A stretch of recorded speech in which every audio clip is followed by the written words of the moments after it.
কারচুপি ছাড়া, সুকৌশলের চাঁদা অর্থাৎ হাদিয়া নেওয়া ছাড়া, বলা বলেন হাদিয়া, এই হাদিয়া নেওয়া ছাড়া আর কোনো কাজ নাই। টাকা নিয়েছেন বসুন্ধরার কাছ থেকে, টাকা নিয়েছেন সিটি গ্রুপের কাছ থেকে, আরো কোন টাকা নেওয়া আমাদের জানা আছে, সমস্ত হিসাব হবে। গায়ের জোরে কথা বলেন, নিজের পায়ের জোর নাই, এরশাদের সময় এরশাদের কাঁধে ভর করেন, আওয়ামী লীগের সময় আওয়ামী লীগের কাঁধে ভর করেন, বিএনপির সময় বিএনপির কাঁধে ভর করেন, লম্বা লম্বা কথা বলেন। এখন হয়েছে কি জানেন, বিএনপি একমাত্র মাথা ব্যথা। বিএনপিকে যদি শেষ করে দেওয়া যায় তাহলে ওনারা রাজত্ব করতে পারবেন। আরে ভাই, তারেক রহমান সম্পর্কে, আমাদের অ্যাক্টিং চেয়ারম্যান সম্পর্কে আপনারা কথা বলেছেন। একজন বলেছেন তারেক রহমান সাহেবের কোমর ভেঙে দেওয়া হয়েছিল 11টার সময়। বাস্তব সত্যি, অত্যাচার করে আমাদের এই নেতার কোমর ভেঙে দেওয়া হয়নি, শুধু ওনাকে জীবনের ঝুঁকির মধ্যে ফেলে দেওয়া হয়েছিল। চিকিৎসার জন্য তাকে বিদেশে যেতে হয়েছে, তার সম্পর্কে চিৎকারে মেরে বলেন ওনার কোমর ভেঙে দেওয়া হয়েছিল। আরে ভাই, তারেক রহমান তো কোমর ভাঙছে এই দেশের জন্য,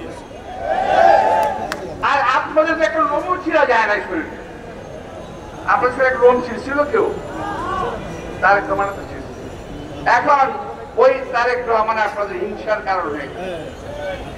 এখন আপনারা বলেন তারেক রহমান সাহেব দেশে আসে না কেন? অনেকে বলেন উনি সময় মতো দেশে আসবেন, কেউ ওনাকে আটকে দেখতে পারবে না।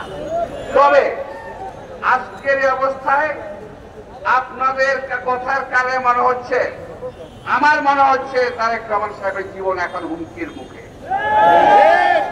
আপনাদের কাজ করবে মনে হচ্ছে আপনারা তারেক রহমান সাহেবকে সহ্য করতে পারছেন না। আপনারা সহ্য করতে পারেন বা না পারেন, আমাদের অ্যাক্টিং চেয়ারম্যান তারেক রহমান তার সুযোগ ও নেতৃত্বে দেশকে এগিয়ে নিয়ে যাবে, দলকে এগিয়ে নিয়ে যাবে।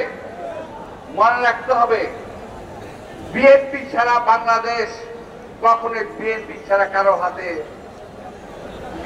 নিরাপদ নয়। এই তারেক রহমানের পিতা আমাদের নেতা শহীদ রাষ্ট্রপতি জিয়া রহমান দেশকে স্বাধীন করেছিলেন যুদ্ধ করে। কোথায় ছিলেন চরমোনাই জামাত ইসলাম সাহেব? আপনারা লম্বা লম্বা কথা বলেন। শহীদ রাষ্ট্রপতি জিয়া রহমান দেশকে বহুদলীয় গণতন্ত্র দিয়েছেন।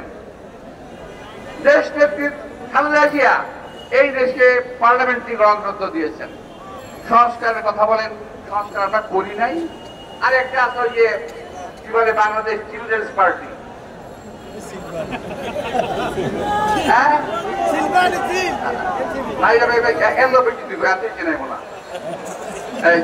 এই চিলড্রেন্স পার্টিতে অনেকে এখন তারেক রহমানের সাথে কথা বলেন, জিয়া রহমানের সাথে কথা বলেন।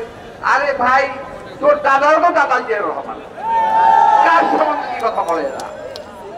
এখন এই সমস্ত লোকের কথাবার্তা শুনে আমাদের বিভ্রান্ত হওয়ার কোন কারণ নাই। দেশবাসীকে অনুরোধ জানাবো, আপনারা যা ছবি দেখেছেন চুল চেরা বিশ্লেষণ করেন দয়া করে। বিএনপিকে অযথা কেউ যদি আসামির কাজ করে দাঁড় করার চেষ্টা করে, দয়া করে আপনারা সেটা মেনে নেবেন না। বিএনপি দেশকে স্বাধীন করেছে, বিএনপি দেশকে স্বাধীন রাখবে ইনশাআল্লাহ।